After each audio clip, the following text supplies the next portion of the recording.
గాలి సాయికృష్ణ మిస్సింగ్ వ్యవహారం వైఎస్ జగన్ పరామర్శించిన తర్వాత సిఐ నాగరాజుపై అటెంప్ట్ మర్డర్ కేసులో నమోదైనటువంటి పరిస్థితి అప్పటి వరకు నమోదు కాలేదు. ఎలా చూడాలి ఈ పరిణామం? కొంతవరకు న్యాయం జరిగిందని చెప్పేసి నేను చెప్పాలి.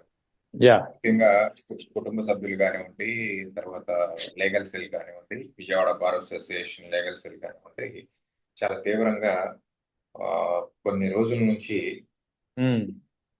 పోలీసుల మీద చర్యలు తీసుకోవాలి, నిజానిజాలు బయట పెట్టాలి అని చెప్పేసి ప్రయత్నం చేస్తున్నటువంటి ఈ ప్రయత్నానికి ప్రతిపక్ష నేత మాజీ ముఖ్యమంత్రి గారు విజిట్ చేసిన తర్వాత దాని యొక్క సీరియస్నెస్ రాష్ట్ర వ్యాప్తంగా, రకంగా చెప్పాలంటే ప్రపంచవ్యాప్తంగా కూడా ఆంధ్రప్రదేశ్ రాష్ట్రంలో జరుగుతున్నటువంటి పోలీసు దౌర్జన్యాలన్నీ కూడా వెలుగులోకి వచ్చినాయి అని చెప్పుకోవచ్చు.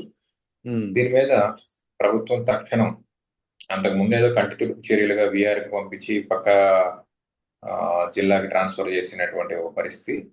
జగన్మోహన్ రెడ్డి గారు వచ్చిన తర్వాత పూర్తి స్థాయిలో ఒక ఐపీఎస్ ఆఫీసర్ని విచారణ అధికారిగా పెట్టి, అలాగే కన్సర్న్ సిఐ మీద బిఎన్ఎస్ సెక్షన్స్ ప్రకారం అటెంప్ట్ మర్డరా లేకపోతే మర్డరా దానికి సంబంధించినటువంటి సెక్షన్స్ పెట్టారు. నాకు తెలిసినంత వరకు ఖచ్చితంగా అతన్ని అరెస్ట్ కూడా చేయాలి.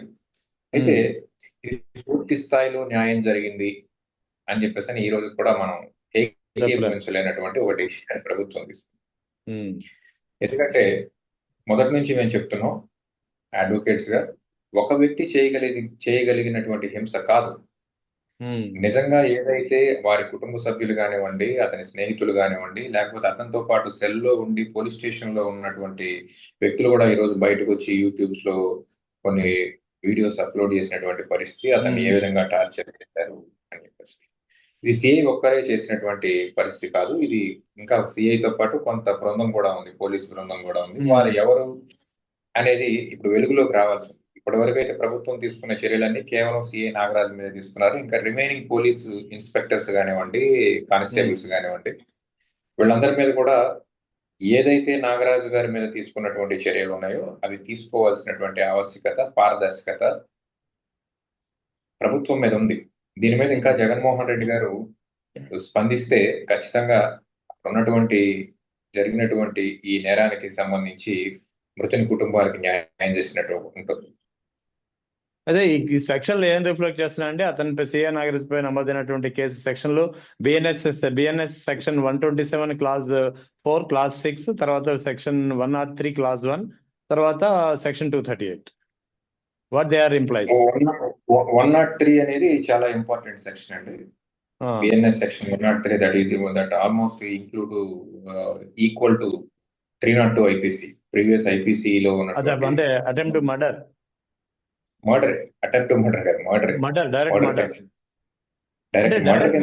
కేసు నమోదు చేశారంటే మర్డర్ చేసినట్టు ఒప్పుకుంటున్నట్ట పోలీసులు ఏంటి?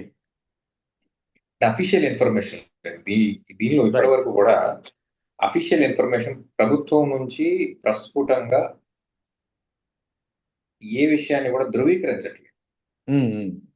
ఇక్కడ ఉన్నటువంటి ఈ లిటిగేషన్ అదే, మేము అరెస్ట్ చేశాం అని హోంశాఖ మంత్రి గారు కానివ్వండి, కన్సర్న్ సిపి గారు కానివ్వండి, లేకపోతే ఎస్పీ గారు కానివ్వండి, మేము అరెస్ట్ చేశాము, లాకప్ డెత్ జరిగింది, లేదా నిందితుడు పారిపోయాడు, లాకప్ డెత్ జరగడం అనేది, హింస జరగడం అనేది అంతా కూడా ఇవన్నీ సోషల్ మీడియాలో వచ్చినాయి అన్ని కూడా అబద్ధం అని చెప్పేసి ఏదో ఒక స్టేట్మెంట్ ప్రభుత్వం ఇవ్వాలి. ఆ స్టేట్మెంట్ ఇచ్చేటువంటి గట్స్ లేవా, లేకపోతే నిజానిజాలు తెలిసి దాస్తున్నారా అనేది ఇక్కడ అందరూ కూడా ఆలోచిస్తున్నటువంటి విషయం. అట్ ద సేమ్ టైం దీనికి నెగిటివ్ గా, అంటే ఈ మృతుడు ఎవరైతే ఉన్నారో ఇతని మీద 22 కేసులు ఉన్నాయన్నారు, 7 కేసులు ఎక్విటల్ వచ్చినాయి అని చెప్తున్నారు, ఇంకా రిమైనింగ్ కొన్ని కేసులు ఇన్వెస్టిగేషన్ లో ఉన్నాయన్నారు. వీటికి సంబంధించి ఏం జరిగింది ఏంటి అనేది పూర్వాపరాలు ఏం విచారించకుండా, అతని మీద పోక్సో కేసు ఉంది కాబట్టి చంపటం భావ్యమే, లేకపోతే అతని మీద మర్డర్ కేసు ఉంది కాబట్టి చంపటం భావ్యమే, లేకపోతే అతని మీద 22 కేసులు 35 కేసులు ఉన్నాయని చెప్పేసి అతనికి ఫొటోస్ మార్ఫింగ్ చేసి రకరకాల సోషల్ మీడియాల్లో కొన్ని పేజెస్ ఏవైతే ఉన్నాయో వీళ్ళందరూ కూడా ఈ చావుని ఒక రకంగా చెప్పాలంటే ఎంకరేజ్ చేసే విధంగా పోస్టులు పెడతారు.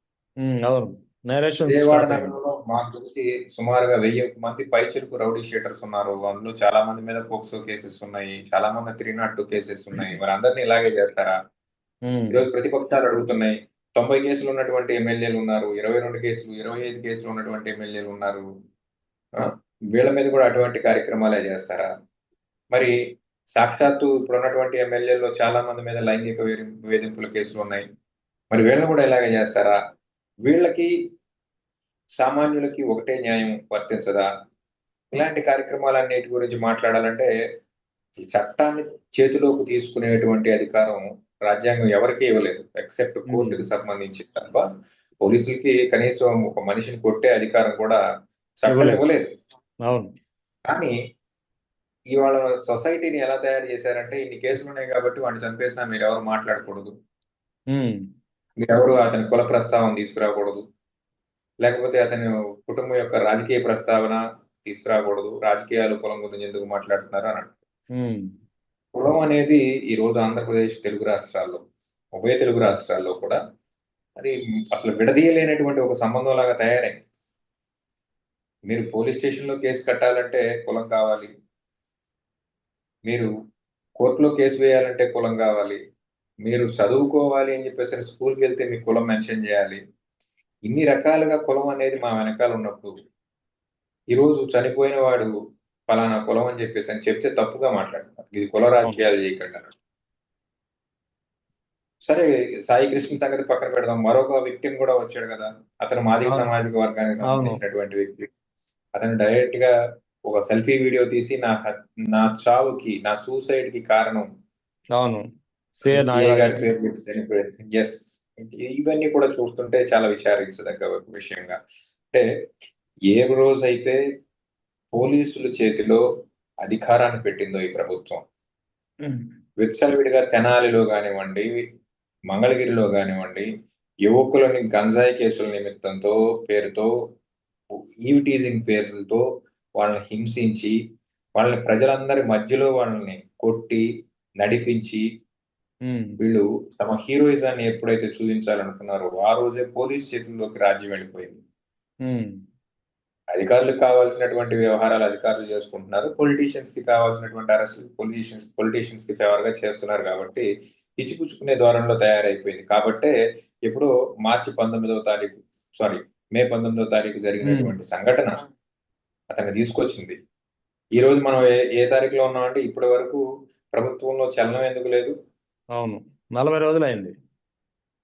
కాబట్టి దీన్ని మనం విశ్లేషించాలి అని అంటే ఖచ్చితంగా రాష్ట్ర ప్రభుత్వం చేతిలో నుంచి పోలీసు చేతిలోకి చట్టం వెళ్ళిపోయింది. వాళ్ళ ఇంప్లిమెంటేషన్స్ ఈ రకంగా ఉన్నాయి. వాళ్ళని సపోర్ట్ చేయడానికి కొన్ని వర్గాలు కూడా తయారు చేసుకుని చేసినటువంటి పరిస్థితి. ఇంకా మరీ దారుణంగా చెప్పాలంటే వాళ్ళ కుటుంబ సభ్యులతో బేరసారాలు కూడా సాగిస్తున్నటువంటి ఒక విషయం వెలుగులోకి వచ్చింది. ఇవన్నీ చూస్తుంటే న్యాయం జరుగుతుందా? నిజమైన న్యాయం జరుగుతుందా? ఏదో ఒక వ్యక్తినే లేకపోతే ఒక అధికారిని టార్గెట్ చేసి అతన్ని సస్పెండ్ చేసి ప్రభుత్వం చేతులు దులుపుకుంటుందా? ఇవన్నీ కూడా భవిష్యత్తులో వీళ్ళు తీసుకునేటువంటి కార్యాచరణను బట్టి మనం న్యాయం జరుగుతుందా లేదా అనేది మనం వేచి చూడాల్సినటువంటి ఒక ధోరణి కనపడుతుంది. అయితే ఈ సెక్షన్ లో ఏం చెప్తున్నాయి సార్? సెక్షన్ 103 అంటే డైరెక్ట్ మర్డర్ కేసు అన్నారు.